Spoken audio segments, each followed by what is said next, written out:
It's the internet. You're busy. Let's do this for October 27th, 2022. For the next hour or so, let me help you sort through the world of gaming on Game Mess Mornings Live with me, Jeff Grubb. Today, we have a lot of interesting tidbits and tids from Phil Spencer on Xbox Game Pass and more. Listen, I don't know. But first, please join me in welcoming today's co-host to Game Mess Mornings. It's Jan Ochoa, everybody. Jan, how are you doing? Yeehaw! Yeehaw, indeed. This isn't a cowboy hat. It's just a fedora. Yeah, I mean, it looked close enough. You know, movie magic. Movie magic. I have the yeehaw spirit all the time, and I hope that's a good thing to say. Yeehaw spirit. I think you can get away with that one. Listen, Yeah. my opinion on this is ever since seeing the very fine musical Hamilton, is I want other cultures to steal white people's culture because you do cool stuff with it. Please take our culture. That you can make it cool again. That's all I need. I gotta take a quick phone call, but I'll still be here. Yeah, absolutely, no problem. That's fine. Let's move on from that before I ruin myself already. Before we get into the best, let's talk about what we do here. Most weekdays, I, Jeff Grubb, will help piece your gaming life back together. That includes breaking news and maybe even some of our own original reporting. For all these topics, I'll get the input of a bona fide expert who will make me look smart. If you are watching live on Twitch, welcome. Hello, Twitch. You can always listen to the show later on podcast feeds by searching for Game Mess Mornings or find the RSS on giantbomb.com. You can also catch the show later with chapters and timestamps on YouTube. Hello, YouTube. Okay, we have a lot to get into, so let's start the morning mess with Microsoft says Xbox Game Pass is profitable as it sees subscription growth slow. This comes from Tom Warren at The Verge. I'm going to read a good chunk of this, so make sure you guys go give that click to Tom Warren over there. He's been doing a lot of great work recently, I mean, for years, but recently he's just really kicked up his game, I think. Microsoft Gaming CEO Phil Spencer has revealed that the company's Xbox Game Pass subscription service is already profitable. Speaking at the Wall Street Journal's Tech Live conference, Spencer also revealed that Xbox Game Pass is around 15% of Microsoft's overall Xbox content and services revenue. Spencer says he now expects Xbox Game Pass to stay at around 10 to 15% of Microsoft's Xbox content and services revenue, and that it's profitable for us, quote unquote. He explained, Game Pass is an overall part of our content and services revenue. It is probably 15%.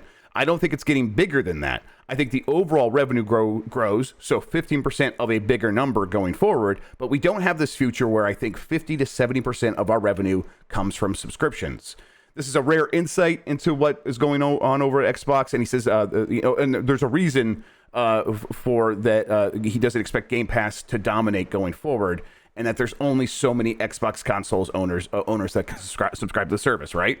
That's fair. That's the big barrier going forward. It always has been, and it's he's talked a lot in the past about 2 billion gamers in the world, 2 billion devices, but it's clear we are not at a point where they've bridged some gap to where Xbox Game Pass can hit them. They've begun talking about that with the Xbox Microsoft or the Microsoft Gaming mobile app store, which they alluded to for the first time a few weeks ago.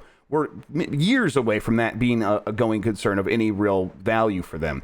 So in the meantime, they are tied to how many Xboxes they can sell. And as they sell more Xboxes, more people are signing up for Game Pass. But a lot of the growth is coming from PC. Satya Nadella a few days ago said that it's like 159% growth for PC Game Pass. So it's like that's where the growth is coming from. On console, it's only going to go so fast because only so many people want to engage with their games in that way. And I think they seem to think they've reached that audience. To me, this feels like a little bit like, oh, okay, so maybe the strategy has changed. I thought the goal was to get to like 50 to 70% of revenue coming from Game Pass. Doesn't seem to be that way. They're going to have to also keep selling games, which of course they've always said they would do. I'm just a little bit surprised here. I don't know. What do you think? Yeah, I honestly thought, since it seemed like in the last 2 years specifically, they've made such a strong push for Game Pass, whether it's on console or PC. I guess it did have to slow down eventually. Of course, yeah. And then we're still tied up with folks that don't have access to good internet and can't download games as regularly as folks in better serviced areas of the country. I'm talking specifically in the US. And I guess where I would see the next boom for Game Pass is when it does branch out onto other platforms like mobile, maybe a dedicated cloud device. Yeah. Or hey, like, we heard those like weird rumors in over the past couple of years about Xbox Game Pass heading to something like Switch. Mm-hmm. And then I think one of the stories we have later today could kind of maybe factor that in the future. But PC Game Pass, my God, it's wild. It's great. It's fantastic. I can't sell Game Pass or tell people to buy Game Pass enough because of how much of a steal I think it is. Mm-hmm. And on top of that, I had the dumbest idea just crossed into my head. If they want to keep on pushing Game Pass and service those folks that are in areas that don't have the best internet, hear me out here, Grubb, and the audience. An analog Game Pass, which is just a store that you rent games from and you have a membership to. They're gonna buy Redbox, and it's like gonna rebrand them as the Game Pass boxes. Hell yeah, let's do it. It's not the worst idea. I still got Netflix DVDs by mail for years and years after I started streaming stuff. But at this point, it's like it's probably difficult to invest in a distribution network for that, and to compare. And Redbox is already servicing those people for the most part. But I still, hey man, yes, sell those discs and give us other ways to access those discs. I mean, you know what? Regardless of like whether or not the logistics of what you're suggesting would work, I think the point is that they are still going to be looking to give everyone every option going forward. There was a lot of and I think it was a fair slippery slope argument, but there was this slippery slope argument of they are going into Game Pass so hard that eventually that's going to be the only way you're going to be able to get their games, and then I won't be able to buy them, and I like to own my games. Yeah. I think what he's saying here now should be like solid evidence that you are always going to be able to buy games from Xbox. You are not going to have Game Pass. They have found the equilibrium of how much of the current ceiling for this, and it means that it does work for them. It is profitable according to them, but alongside that, they are going to have to continue selling games, which is why it makes sense that Call of Duty is still going to go to PlayStation, and they're going to want to sell millions and millions of copies of those, and they don't want to force everyone onto Game Pass because I think they recognize that that's a tougher battle long term. And so those options will be maintained. And I think that should be something of a relief for people that were wondering what the future of gaming was going to look like with the subscriptions being so dominant. Yeah, and a lot of people, myself included, very hesitant to adopt new services like Game Pass. For a while, I wasn't sold on Spotify because I wanted to own all of my music and just keep buying albums. But then due to convenience and just how much easier and discoverability factors into it with just finding a new artist and being able to listen to their whole discography, that eventually played a role in like, all right, well, I'm just not going to buy CDs anymore. And then I could definitely see the same thing happening to games. Yeah, I mean, it's I think we've been kind of sitting around waiting for that to happen with games because it has happened to everything else. So it's like, okay, it's inevitable. And maybe it is still inevitable long term. And if it is, Microsoft's well positioned to be the ones to take the biggest advantage of that. But it does seem like there's going to be a slower transition the way games work, and the option of having, if you are someone who wants to have a lot of games and wants to not spend a lot of money, yeah, Game Pass is great, but it's not nearly as great as just getting way into free-to-play games, even on console. You could just be playing a lot of Fortnite, a lot of Roblox if you're, a kid and that's your thing. A handful of games here are pretty cheap that you could play, and those are live service games like Minecraft that go on forever and ever and have never-ending content. So they're like, you could go that route and just get super into one or two games and be well serviced by your console without any real issue. And so it's like, okay, yeah, there's not that equivalent in movies. Netflix doesn't have like the free-to-play equivalent that with an infinite ceiling of making money above it. So it's like, okay, this is not quite the same environment as what Netflix is dealing with, what Spotify deals with. All that said, I think that I will be surprised if we get to a future 10 years from now where most people aren't subscribed to some sort of service. I mean, we're kind of already there if you include PlayStation Plus at this point. But it's like, I think going forward, buying games will become more and more infrequent for most people. and that's just gonna it will still end up looking a lot like Netflix and Spotify in the end. Again, though, he talked about, you know, having that mobile store and how that's going to be like their answer to like the long-term growth, and you know, as well as PC. PC right now, it seems like the strategy. Okay, we did console, and now we found out where that fits. Now we're doing PC, and we're growing. We grew like 300% last year. We're growing 159% this year. We're gonna have some big games here coming up real soon. PC still has a you know, a lot of headroom to work with. Then after that, eventually that should also hit some sort of ceiling, and then that would be the time when they would hope they could move to mobile. Mobile's just the one that seems the most challenging.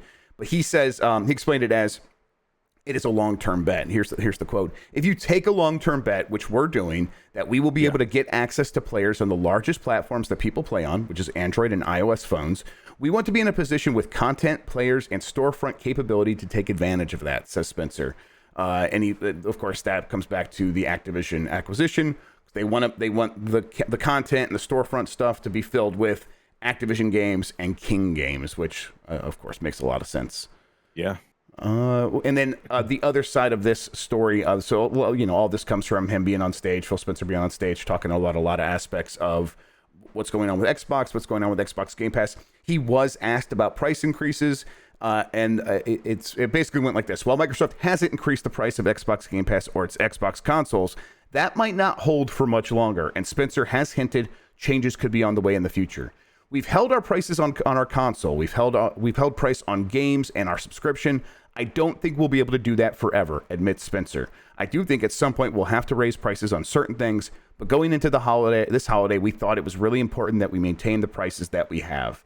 I've seen a lot of headlines really focusing on this, and for me, it kind of goes back to, well, yeah, everything goes up in price. I mean, everything goes up in price. They're not raising prices this holiday, which everyone else kind of has been.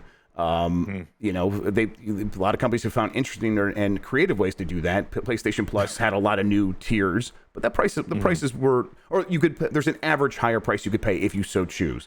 And then, you know, the console itself went up in price around the world.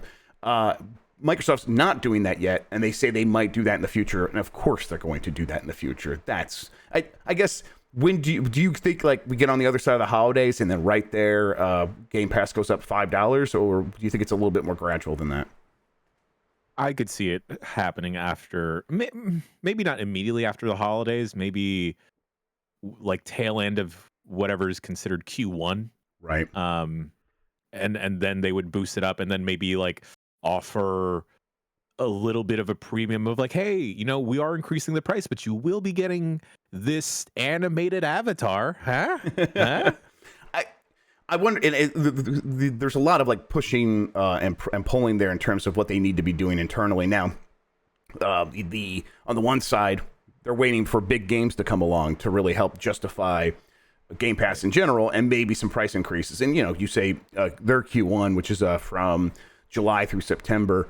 We should be getting Starfield at least by then, if not a little bit before, you would hope. And it's like, okay, yeah, you could see them like starting off the next fiscal year with a price increase alongside one of their biggest games that they're going to have for years in either direction. But at the same time, like, Xbox Live Gold is just looking more and more out of place, and like a service that is doomed and should not really be around anymore. And so they got to be thinking about ways of maybe ending that, because they really are not going to be able to present that as a good value long term. And so that'd be taking something out of Game Pass Ultimate, essentially, and that would make it harder for it to look like it's worth it. So do they have something ready to replace that, or do they think that the value itself covers any if you were to take that out? It's I don't know. It's you know, one Jenga piece, but it's one that has made them a lot of revenue, and is that going to make sense for them? I don't know. So they've got a lot of questions and difficult obstacles they need to navigate going forward over the next year. But really, it comes down to they need to start releasing big games, and then we could see what's going to happen with Game Pass. Because Xbox Series X and S have been successes for them. They've been consoles that have sold, and people are getting Game Pass to go along with that. It is not at some alarming new rate compared to Xbox One, but it is growing. They continue to say it's growing. And that's without having the big games dropping. It's been a long time since they've had a major, like since Forza or whatever. I can't remember exactly. But, people have been waiting a long time. So if they drop Starfield and then it's, Redfall and a bunch of like Hellblade 2 and a bunch of other big games soon after that, then you would expect them to see some growth at that point as people want to come play these games or even begin streaming games for the first time, even if they don't want to buy an Xbox. So, yeah, we'll see how this all plays out, and we'll see if they ever like change their tune on this 15% of revenue is going to be made up by Game Pass in the next couple of years. But it's nice now to kind of understand where they view it, as opposed to having to hear circular arguments from people online saying they know what Microsoft like believes in their heart. You know what Game Pass? Sorry, no, last please thing go ahead. about Game Pass. To me personally, growing up and listening to so many like video game related podcasts, reading so many magazines, you always hear about game journalists with press Steam accounts, right? And that they have like the whole library available to them, and that it just seems magical, right? Xbox Game Pass makes me feel like that. Yeah, a little bit behind the scenes. I have one of them Steam accounts, but I had some buddies that had that were pressed for a long time, and then they went to work in development and consultancy, and they had it for years and years. They had their accounts after they did that, and then Valve did a spring cleaning or something and revoked their access. And those games, when you add them to your account and then the access gets revoked, you just lose all those games. It's not like they stay in your library. So basically, their Steam accounts got kind of nuked. And I was like, oh my God. And I was like, well, what are you guys going to do? And they're like, you know what? We're just going to go get Game Pass. And I'm like, oh, okay. Well, yeah, that makes sense. Like, it's not going to be everything that they had on Steam. Yeah. But it still provided a similar enough experience where it's like, the cool thing about having the Steam account is I see a game that looks good, or I see a game that looks really stupid and weird, and I could try it out and I could spend a little bit of time on it. And I could tell people about new games and without any risk to my own money or time, or even like the time of like expensing something for work or something like that. And there's a lot of benefit to that. But Game Pass is pretty similar and pretty close, and that's it's pretty neat. It does have that same sort of same kind of magic about it, as you put it. I like that. Xbox's Phil Spencer says the metaverse is a poorly built video game. This also comes from that same chat on stage with the Wall Street Journal, and also the story comes from Tom Warren at The Verge again. Phil Spencer, Microsoft's CEO of gaming, is the latest tech exec to take a shot at Meta's vision of the metaverse. When asked his definition of the metaverse, Spencer described it as a poorly built video game at the Wall Street Journal Tech Live conference today. As seen at referencing the video, Meta rebranded from Facebook last year as a testament to its focus on the metaverse, which it believes will become a place where you not only socialize with friends, but also do serious work with colleagues. It seems as if Spencer doesn't necessarily agree with the work aspect of the metaverse. Video game creators have an amazing ability to build compelling worlds that we want to go spend time in, he said. For me, building a metaverse that looks like a meeting room, I just find that's not where I want to be spending most of my time. Despite Spencer's comments, though, he does feel that the concept of the metaverse is going to change. I tease a little bit in saying it's a bad video game. I just think we're early. But then he says he feels over time the metaverse is going to end up looking a lot more like video games than some of the models that I've seen of the metaverse today.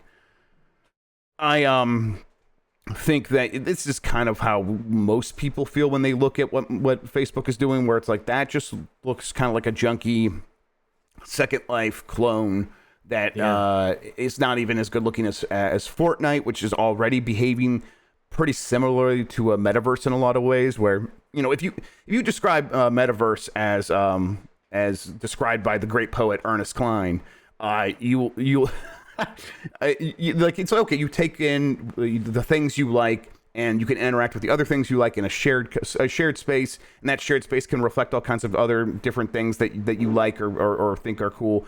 Fortnite is doing that, but by way more than anything else, except for maybe Roblox, and then Roblox has its own take on that.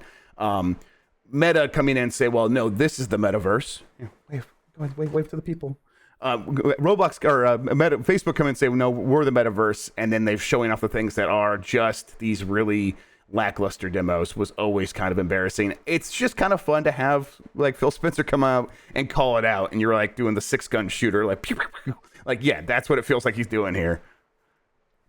I feel like there's so many different other instances of what Facebook is trying to accomplish with Meta that work exponentially better, and a lot of them are very old.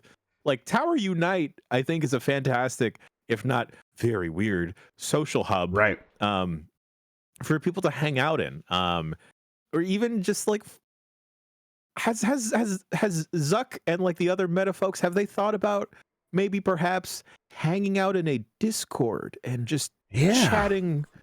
Not even faces, just having audio going. I mean, maybe a phone call, perhaps. Yeah, right. We are accomplishing a lot of the things they say they want to accomplish with Discord. And I mean, Discord, it keeps adding stuff to these new activities where you just click a button and now we're playing golf together, or like, a putt-putt together. Like, that's actually the magic of this stuff. And I don't need it to be, we are sharing the same 3D space and then we decide to walk over to putt-putt. I just, I'm sitting at my desk. I don't want this to be much more, require much more from me. And even if I did, I would never want to be like, hey, Jan, I need you to go put on your VR headset because I want to have a powwow. Like, I'm not going to put that shit on you. Like, I'm not going to, make you go through more of an effort. If you DM'd me and told me to put on my VR headset, I would. Listen, if I sent you that message, I want you to know it's definitely important. It's very important, and you have to do it immediately. Okay. So, if you ever get it, you know what to do. It's just kind of like, okay, yeah. I think with the metaverse, we are going to continue sort of laughing at that term. I didn't include these quotes. There was a lot of other executives from various industries, like even like Bob Chapek at Disney, were like, yeah, we don't use that term. That's a stupid term. Wow. Metaverse is silly. It's for us, it's next gen, or the next generation of storytelling. And all these other executives had a similar sort of take on it, where it's like metaverse is too broad, and we just don't really care about it in those ways. I do eventually want. I'm sorry. No, please. No, go ahead. I do eventually want to do one Bombcaster, one UPF completely in VR. I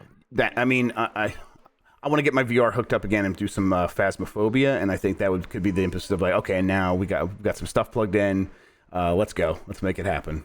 Yeehaw. That's good for tracking stuff, so maybe we can all be VTubers too. Why not? Let's do it all. Boy. Let's do it all. Oh boy. Backlark in an expensive VR helmet.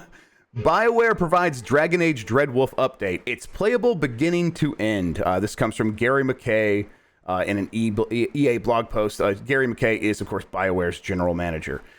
In my last blog back in February, I talked about the next Dragon Age game entering the production phase. Well, we've come a very long way since then, and the team is incredibly happy to announce a huge step forward in the development of the game you now know as Dragon Age Dreadwolf. We have just completed our alpha milestone. And he goes on to explain the alpha milestone means that they got their systems up and running, and you can now play through the game in an alpha state from beginning to end. That does not mean it's content complete, but it is at a stage where it is at least the structure, the outline is ready to go, and they can begin filling in those lines. This is, I think, should be pretty good news for Dragon Age fans. I wonder if some of them hear this and they're like, oh my God, it's so much further off than I thought. For a while now, I've been saying it, back over the summer, it was like 18 months at the earliest, and that meant holiday 2023. I still think holiday 2023 is possible, but that feels very aggressive. And internally, they still think, that's the timeline that we've been operating under this entire time. We are hitting our milestones. But I wonder if they come out and say this with the idea of let's set expectations and let people know it is going to still be a while. And early 2024 or even holiday 2024, like an extra year of development is not out of the question for something as big as a Dragon Age game, right?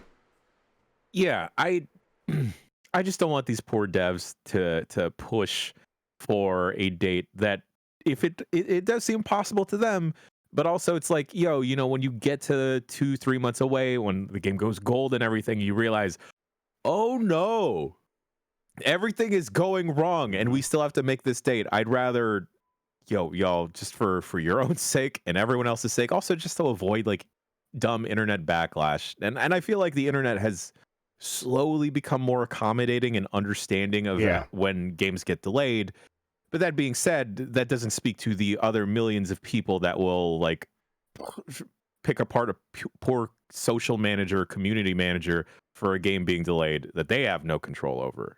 So y'all take the holiday. We'll get to this Wolf at like 2024. It's cool. Yeah, and I maybe the other side of this is that this is part of EA's strategy of talking about games, showing them earlier, being a little bit more open about what their state is in. They've done that with Skate and a handful of other games that are escaping me at the moment. But it's like, hey, come out and just say we've reached the alpha milestone. I don't remember if BioWare has ever said that about a previous game.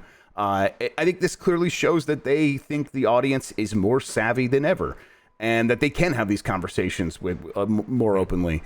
And if they do have the conversations more openly, people will be more understanding. I think they're seeing a give and take here, where if they give a little bit, they could take a little bit from the audience's sympathies, and that's a good thing. Like, I'm glad that we've reached this spot. Now, yeah, go ahead. Specifically the stuff you mentioned, Skate, like the videos that they'll put out every other month or whatever, or just updating progress. I also feel like that does justice to letting folks know how difficult it is to make a game. And we saw like the memes or like TikToks or whatever over the past couple of weeks of people clowning on game development of like, they just turn on a switch and make the graphics better. It's like, it's not like that, dog. Like there's such a big human component that does not get discussed in video game development. That I appreciate this transparency. Yep. I do too. I think that people in chat are saying, like, big fan of EA's strategy. I think it's working for them right now. I bet eventually it does inadvertently backfire in one way or the other, and I hope that it's not I hope it's not such a big backfire that they then stop doing this more open strategy. I think that they have found a good way to communicate with fans, and that it should work for them, while also enabling them to be sort of raising the excitement level for what they're working on, to the point where it's like, oh, hey, I'm a Dragon Age fan who just got pretty good at making games myself. I'm looking for a job. Maybe I can go work on that game. Talent acquisition is so difficult right now. By putting something like this out and be like, hey, like, it's in the alpha milestone. If you want to come help, like, get Dragon Age over the finish line, well, hey, you could be a part of that right now.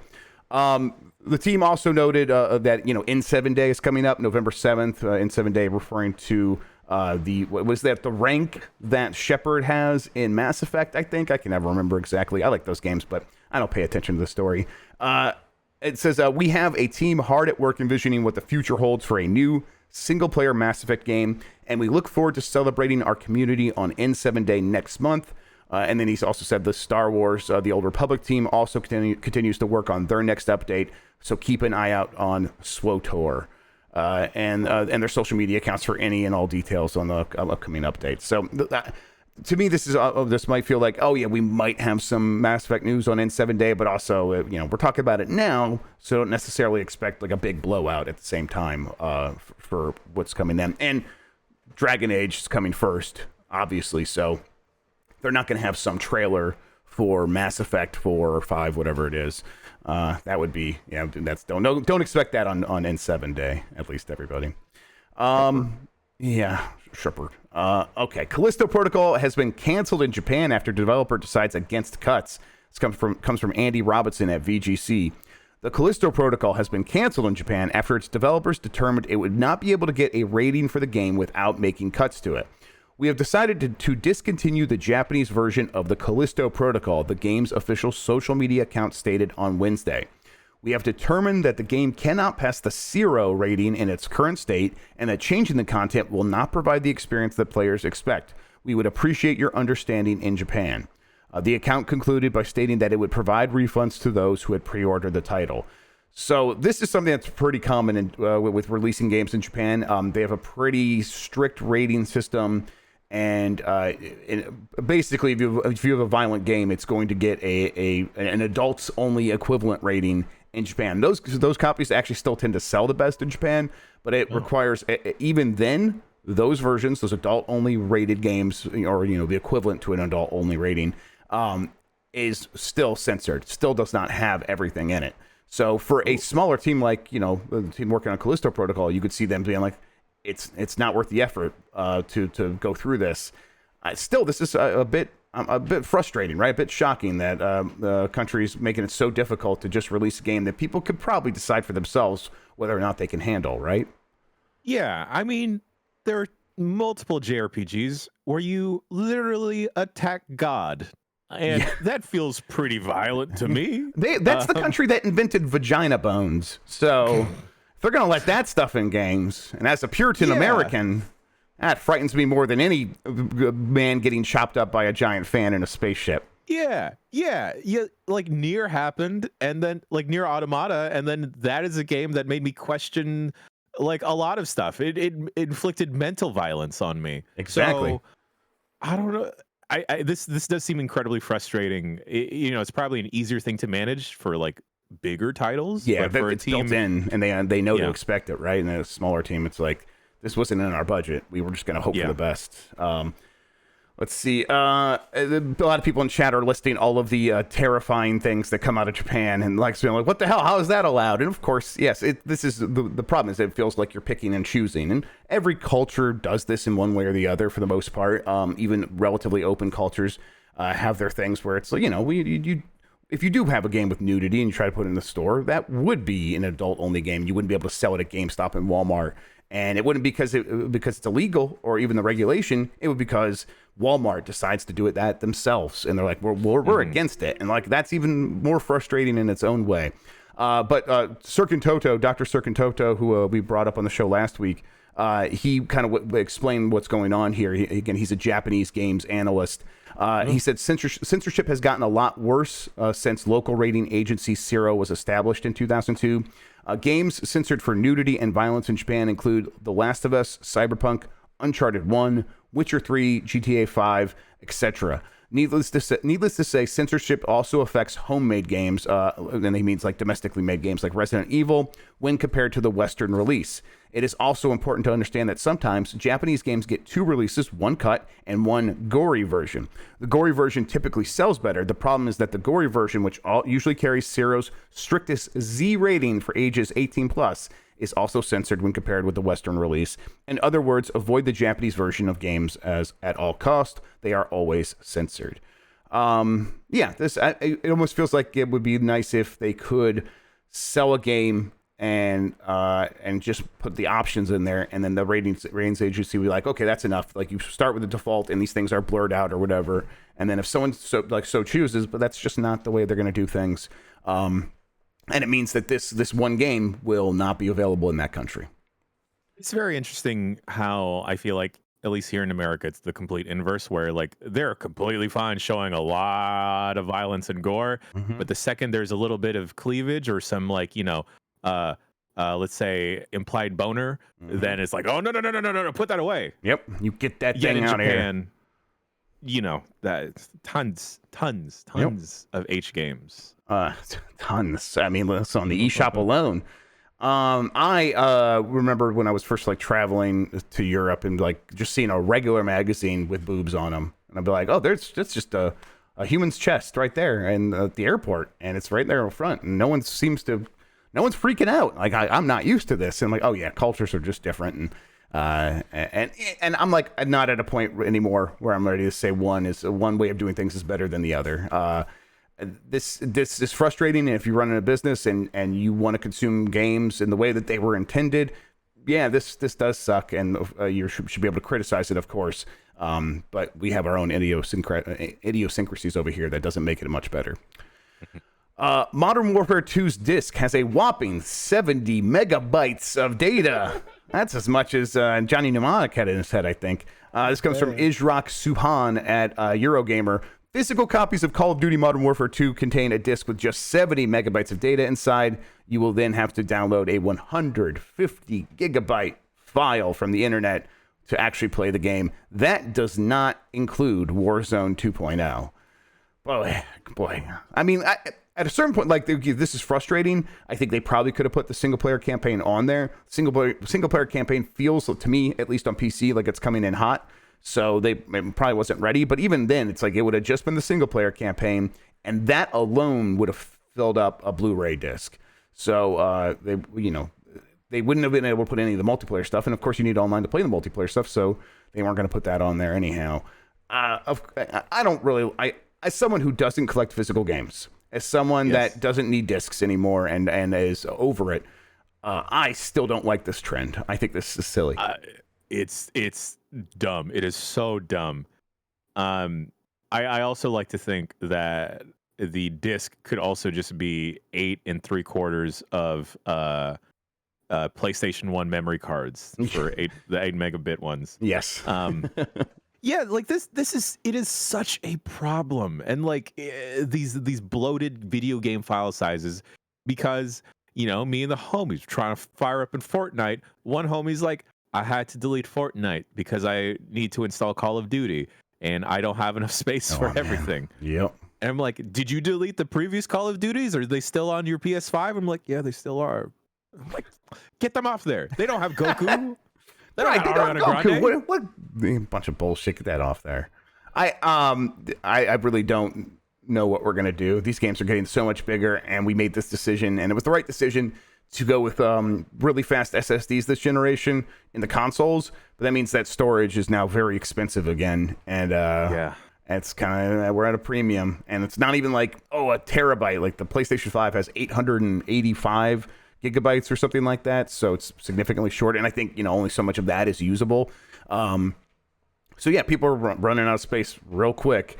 And and even if that data was on the disk here, you still have to install it on the hard drive, so it's not like that would help you. But it's still, this is just a silly trend, and for the biggest games in the world, I feel like they should not be doing this, and that includes Halo Infinite, which was the last big game I remember doing exactly this. Do you remember how big the PC install was for the campaign? Yeah, so that's why I think it was like the download from Steam was about 38-ish gigabytes, and then when it unpacked, it was more than, it was like 50 or 60 or whatever, because Steam's very good at compressing stuff now. That might have been with the super 4K textures and everything options selected, but yeah, it was pretty big on the hard drive. It just downloaded a massive patch yesterday, and I think that must have been preparing for the online multiplayer. Which, when does that unlock, everybody? I should look into that. It should be unlocking sometime today, because the game comes out tomorrow officially. So yeah. Xbox boss Phil Spencer would love to see Call of Duty games on Switch. This comes from My Nintendo News. Xbox president Phil Spencer reiterated that he would love to see the still incredibly popular Call of Duty series on Nintendo Switch family of systems. Mr. Spencer made the remarks while addressing the crowd once again at the Wall Street Journal live tech event, where he was giving his speech. Microsoft is plowing on with its proposed acquisition of Activision Blizzard, which, if approved by regulators, would see a number of large gaming franchises fall into the Xbox Game Studios' hands, such as the aforementioned Call of Duty, Warcraft, and so on. He said, Call of Duty specifically will be available on PlayStation. I'd love to see it on the Switch. I'd love to see the game playable on many different screens. Our intent is to treat Call of Duty like Minecraft. So, kind of giving a couple of answers there where, they've said this a bunch of times now, but reiterating it, him saying it on stage seems to carry this gravitas where I think it's worth repeating and, reporting on again. They're going to treat Call of Duty like Minecraft, and Minecraft is on the Switch and PlayStation and has got all these updates, and they've made significant efforts to even bring all those versions of the game together under one roof, and trying to do that same thing with Call of Duty makes sense, and it also seems like, it's reassuring that there is very little chance that Call of Duty is ever going to leave PlayStation, and if anything, it will just grow to new platforms. Yeah, I just think it's hilarious trying to think about the installing Call of Duty onto a Switch and it occupying a whole memory card. Yes. Yep. It'd be cloud for sure, but the thought of them trying to smush it in.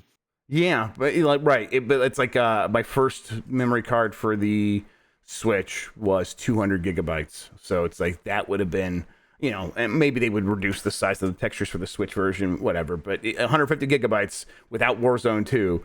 So yeah, that's a lot of space, man. I hope they figure it out. The Call of Duty problem. I think we get a Switch Pro, Switch 2, whatever that is, at some point. I think Call of Duty debuts on Switch quickly after that. I think they're ready to go. Sure. Sony's London studio is working on an online co-op combat game set in fantasy London. So this comes from Andy Robinson at VGC. Speaking to GamesIndustry.biz, co-studio head Tara Saunders claimed the title was being built specifically for PlayStation 5 with the developer's Soho engine. It is our most ambitious game to date, Saunders said. We're going to take all of that innovation DNA and apply that into this online co-op combat game. And when she says that innovation DNA, she's referring to London Studios' previous efforts in making a lot of VR games for the for PlayStation VR. We're dropping frames, huh? Let me see if I can do anything about that real quick. London Studios, did you play what is it? Not like Get Out VR, but like the one where you were in a prisoner inside a London garage, and you were like about to be tortured, and you had to figure your way out, and then you got in a gunfight. Did you play any of that? No, but that does sound familiar. Yes, there are the ones that were always doing those sort of story-based, intense VR games for PlayStation VR, but they're not making a VR game anymore. This is what they're doing instead. And this is that we are very proud of. We have a very proud history of innovation that we've done over the years, supporting all sorts of PlayStation technology, whether that's VR or AR or microphones or whatever, said co-studio head Stuart White. With this project, we really wanted to explore some new avenues and set ourselves some new challenges. We definitely wanted to try something a little bit different. And I think this new project could really channels our brave value and allows us to push ourselves on the curious front too. It's an exciting future. It really is. I'm not too surprised by this. London Studios did great work in VR, but it kind of felt like the kind of thing where those games would come and go, and you'd miss them because it's like, I'm not going to get the VR out. And the studio always felt like they were so capable, and were capable, honestly, of so much more.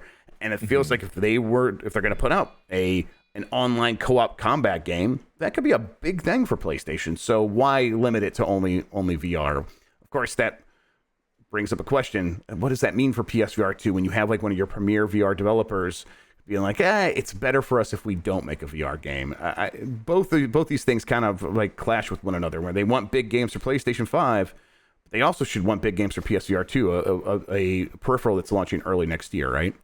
Yeah, I would almost assume that they should only focus on PSVR 2, especially if VR is like in their wheelhouse. I'm looking at other stuff that London Studios has worked on, and yeah, a lot of it is PSVR related. Even some iToy bangers. Shouts out to the PlayStation iToy. They also did SingStar ABBA in 2008. So, and they worked on PlayStation Home. Did they? Seems like they did. Sounds like, I think a lot of studios probably contributed to PlayStation Home, right? I can't remember exactly how PlayStation Home got made, but I think that's what they're alluding to as well, where they said, hey, we have a history of innovating within PlayStation and working on all kinds of new stuff. But the future of PlayStation and its success does come from things like having a wide variety of games, having stuff like an online combat game that people will want to show up for, and have a lot of people that want to show up for and want to come back to and play for years and things like that. And if this is maybe, who knows if this is one of those live service games that Sony keeps alluding to. They say, hey, we got 10 of those.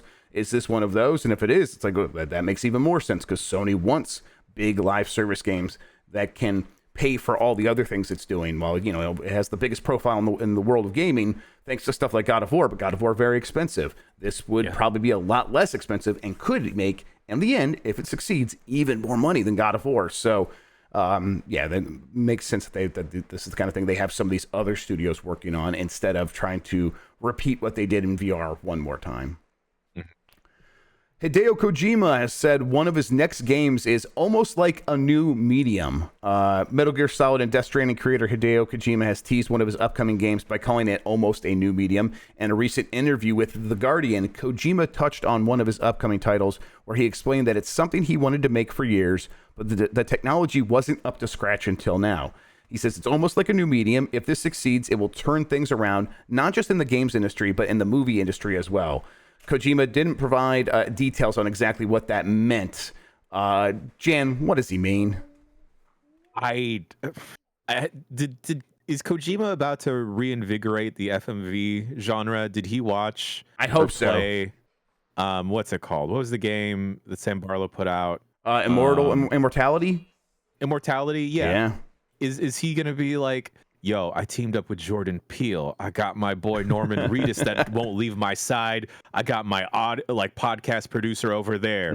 We're gonna do a choose your own podcast. I mean, yeah, he listen. We can doubt Kojima at our own risk, and I'm about to do so. But Sure. he did invent the Strand genre after all. So who are we to doubt this man? I'm always interested in when Kojima is ready to go on one of his things, like when he's about to like get on his bullshit. Yeah, that's where you should be, Kojima. Please, like, don't just try to make a Metal Gear Solid again. That would be a waste of this era of your career.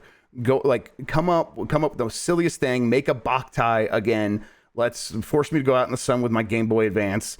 Something along those lines. And if you're partnering with Microsoft and you have this massive budget and this massive cloud infrastructure you can work with, you are the person I want pioneering what that could look like in the future. Go for it. You've earned that at the very least. So. If he wants to promote that as saying it's almost like a new medium and set himself up for disappointing people when it's like, no, not really, but whatever. That's his problem, not mine. How do we get Alex Boniello to become Hideo Kojima's new best friend and introduce Hideo Kojima into musicals and stage plays? Yes, that Hideo Kojima will invent live games, which are just theater. And it's like there's like a detection thing in the cloud where when the lights turn on, everyone has to be singing and performing, and if you don't, you get kicked out of the game and your account gets banned. This is perfect. Let's make it happen. Let's do it. He should scan Alex Boniello into his little thing and add him to his collection. We'll make that happen. We'll make scan Boniello. Yes, Dan's probably got his number. We can text him. We'll see what's up. Disney says no IP is off limits to indie developers. This comes from Christopher Dring at gi.biz, gamesindustry.biz. We're incredibly excited about the path this business has been on for the last roughly 5 years since we've made that pivot. And that pivot that Sean Shoptaw, who's Senior Vice President at Walt Disney Games, is referring to is the pivot away from making games within Disney themselves to licensing out games to partners. He says, being able to work with the best developers and publishers globally has really reinvigorated the business. The product quality is better than it's ever been. We've got a really passionate team of folks, and having limitless potential to go work with anybody big or small in this medium is incredibly invigorating. This strategy is something that I think is being really validated. And I think they're onto something there where there's been a lot of successes and there's a lot of promising stuff in the works, whether that's across Star Wars or Marvel or now like Disney proper with that D-La-La Mickey Mouse game, which is being made by that indie studio that made Battletoads for Microsoft a few years ago. Shoptaw said there's a lot of really talented indies, and if we just narrow our focus to bigger shops, we'd be missing great opportunities to work with a lot of really talented creatives. And of course, that makes sense. He went on to say that their idea here is not to say, let's go find... They do this to a certain extent, but what's worked for them is not going out and trying to find someone and say, hey, make this game for us. Instead, it is sitting back and taking pitches and letting developers say where their passions are and what ideas get them revved up and go work on those. And to me, that sounds like a really good strategy for where Disney is at right now. What do you think? Yeah. Honestly, this is probably the second or third time Joseph Fares has come up on the website this week. Yeah. Give Joseph Fares the DuckTales IP. Yes, that'd be cool. Have him make like a Huey, Dewey, and Lewis like 3-person co-op game. Yeah, but it's kind of gritty. It's like we're finally gonna figure out who their father is. And then like it just has like a solemn, sad bastard version of like the DuckTales theme song. It's just the most solemn. Ooh, ooh. The sad version of the DuckTales theme song is actually something I need now. That or I don't know. I feel like it'd be fun to. It's been a while since we've gotten like the dogfighter, not actual dog fighting, but like airplane fighting games, air combat games. I don't know. Throw that bad boy with Tailspin. Yes. Do something with Tailspin. Hell yeah. Give me more Muppet content, please. Yes, that's what we really need. Someone go pitch a Muppet game. There's actually a really good Muppet game for the PlayStation. It's a good Halloween game too. It's where they dress up in costumes and they take on those powers of those costumes, and like Kermit could be Frankenstein. make a sequel to that game. It's actually a solid 3D platformer for the PlayStation, which there weren't very many of those. So yeah, give me more. Give the Muppets to a studio like Double Fine. Yes, absolutely. And like that's another thing that Disney's partnered with, not just these smaller studios, not just big publishers, but with the partner, like with the big publishing platforms themselves, like Microsoft and Sony. So, next time you're in there talking about making the Wolverine game or making, whatever, Indiana Jones, say, hey, anyone want to work on a Muppet game? And, get Tim in here. Get him working on a Muppet game now. I would love that. Marvel Snap pulls in $2 million a week after launch. This comes from Jeffrey Rousseau at gamesindustry.biz. Shout out to Jeff. Goes way back on oneup.com. The U.S. led the card battling. Jeff and I'm going to DM you and say it's used the wrong lead led. The U.S. led the card battling games installs in earnings as it reached 1.3 million in both categories. Second Dinner Studios' Marvel Snap has amassed more than $2 million in revenue in a week since its release, as reported by Mobile Gamers, Gamer.biz, from data sourced by AppMagic.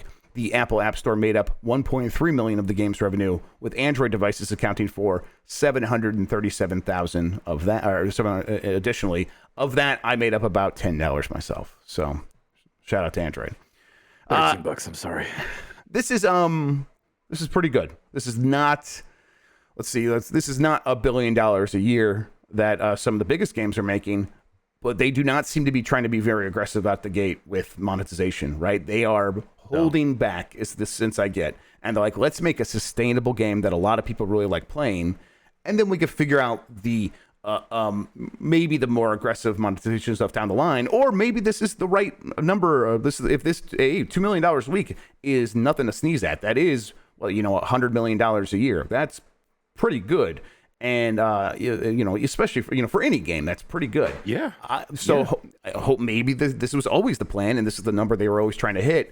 I hope that's the case, because I really like the place that Marvel Snap is at right now. I know you've been playing a lot too. Like, how are you feeling about the monetization and about the future of this game? It feels good. It feels like it's in a good place as it is. That any adjustments to it, I feel like they might fumble the bag, but like how they're rolling with it right now, and a lot of the stuff, a lot of the stuff that you can spend money on, most of it is just for credits.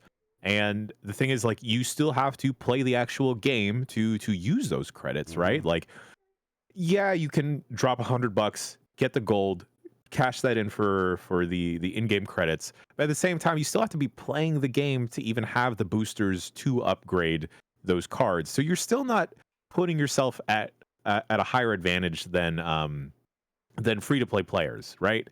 The thing with free-to-play players is that they just might be stuck with 2D cards versus sick animated rainbow ones.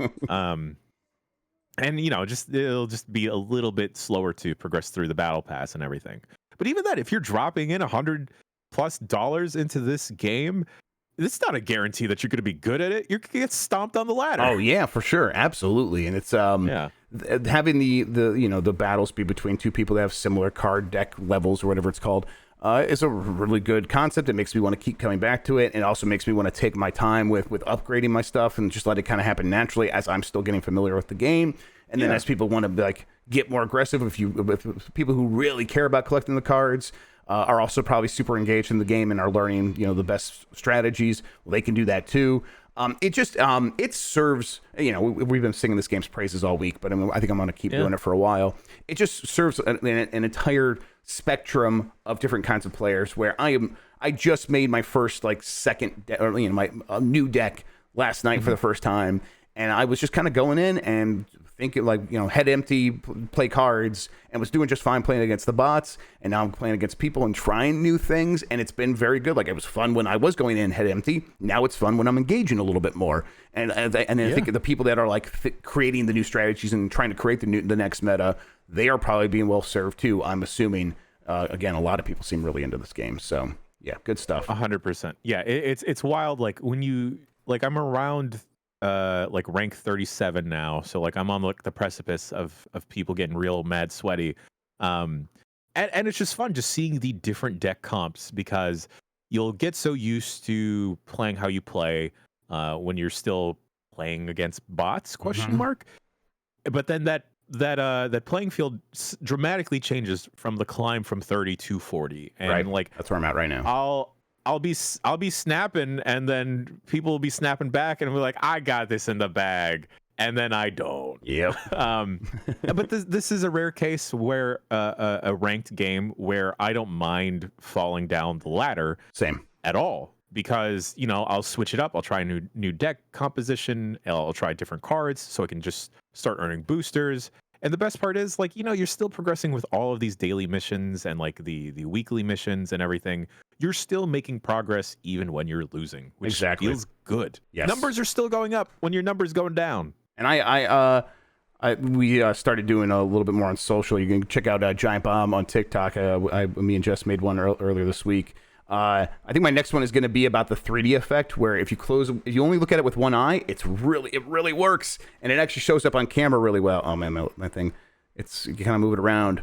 It actually shows up on camera really well. You can kind of see, does that feel 3D to the audience as you're looking at this? If you're watching the video, it's super duper cool, and I want to like talk about that a little bit and actually what's happening there and why that works. I have had a soft spot for 3D. I love Parallax. Yep, Parallax is great stuff. Yeah, it looks really good. Like, I think it's the kind of thing where it's like people are going to be showing off cards on camera on stream, and it looks awesome on stream. So cool stuff. Yeah, hold on. Cool Let me stuff. find a 3D card. Yeah, take a look there. Take a look. Well, my coolest one. I'll get this set up for our poll over here. Another problematic character that people are probably be surprised that I really like. I love Mr. Fantastic. He's a big piece of shit in the comics. I acknowledge this. Yeah. Oh, hang on. Let me bring you back. No, let me bring you back. Yeah, look, that looks so cool when you do that. Like, this looks so cool. Like, look at his head. It's like he's trying to like high five you. Yeah, that's really well done. That's a cool effect. It just feels like a Blizzard game and how refined it is, and that's I can't say that enough. All right, let's take a look at the poll here from yesterday. Do you think a new Uncharted game comes out in the next 5 years? 60.4% said yes. 39.6% said no. I think this is a more split than I thought it was. I thought most people would say yes. I think what's holding people up here is that they think a new one must come from Naughty Dog. And I think what the news yesterday, where it's like, there is a new team being spun up at Visual Arts Group inside PlayStation Studios, and they are working with something with Naughty Dog.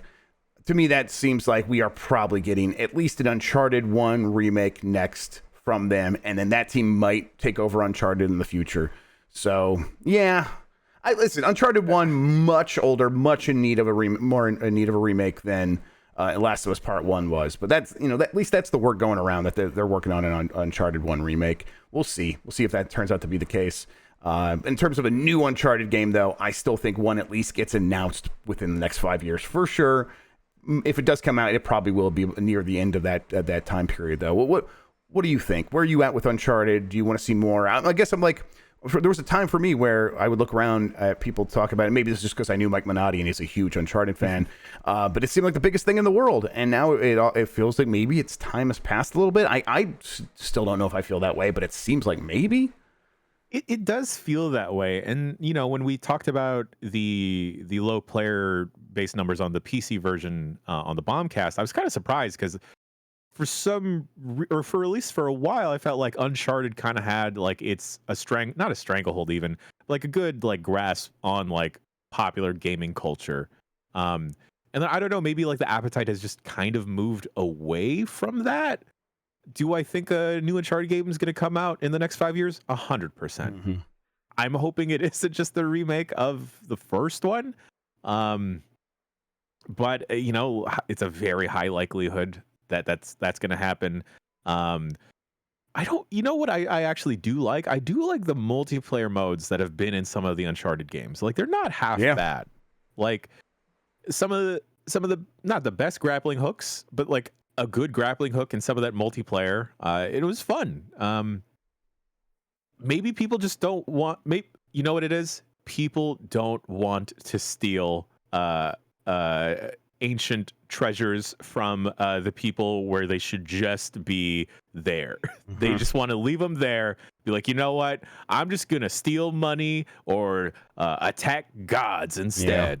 I think the one thing there is the one Walter Chaw is a great film critic when he talks about what should happen with Indiana Jones, and he brings up it should be short round coming back, and he should be stealing things from museums and returning them to their cultures, and that's where you take Indiana Jones in the future. I'm like, yeah, and do that with Uncharted and all these, and Tomb Raider and all these other things, and you could do all the same stuff with that. It could be just as exciting. It could be more exciting because there's a heist there at the beginning, and then the rest of the movie is still dealing with traps and all these exotic cultures or whatever, which of course is a problematic thing in its own way. But you could navigate that stuff well enough, and and that's how you end the movie, is just getting the thing. You just put the little bag back on the pedestal like he does in Indiana Jones 1.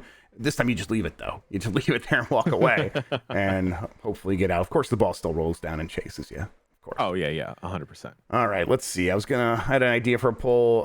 Let's see. Let's just do this one. Are you playing Marvel Snap?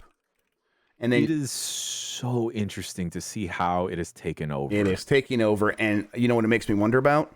Midnight Suns, a Marvel-based, card-based strategy game. And is this thing going to sort of eat that thing's lunch, or is it just different audiences?